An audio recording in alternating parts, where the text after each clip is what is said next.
बूढ़ा भेड़िया। किसी जंगल में एक बूढ़ा भेड़िया रहता था। जब वो जवान था तो जंगल में उसकी दाग बैठी हुई थी।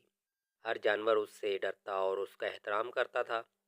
मगर जैसे जैसे वक्त गुजरा वो कमज़ोर और सुस्त हो गया। अब वो शिकार के लिए दौड़ नहीं सकता था। अब वो और भूख से निडाल रहता। एक दिन भूखा और बेबस भेड़िया एक किसान के खेत के करीब पहुंचा। उसने वहां एक कुत्ता देखा जो किसान का वफादार था।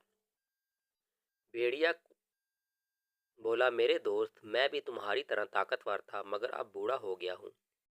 मैं भूखा हूँ, कुछ मदद कर सकते हो? कुत्ते को भेड़िए पर तरस आया मगर वो जानता था कि किसान उसे अपने खेत से दूर रखने का हुक्म दे चुका है। उसने कहा, अगर मैंने तुम्हारी मदद की तो किसान मुझ पर गुस्सा करेगा, मगर तुम सब्र करो, मैं कोई तरकीब सोचता हूँ। कुत्ते ने किसान के मवेशियों के बाड़े की तरफ देखा और कहा, रात को आना, मैं दरवाज़ा ज़रा खुला छोड़ दूंगा, तुम आसानी से अंदर जाकर कुछ खा सकते हो। बूढ़ा भेड़िया खुश हो गया और अंधेरे में छुप गया। रात को जब सब सो गए वो चुपके से बाड़े में दाखिल हुआ।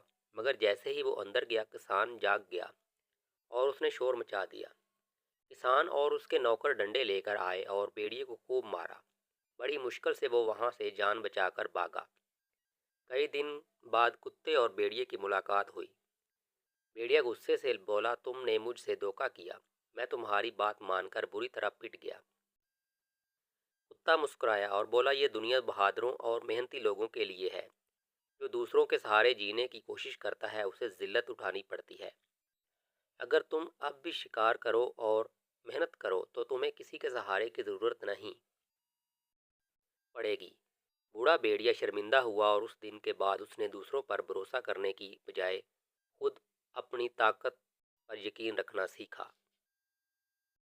सबक: खुद पर भरोसा रखें, मेहनत से जी ना चुराएं।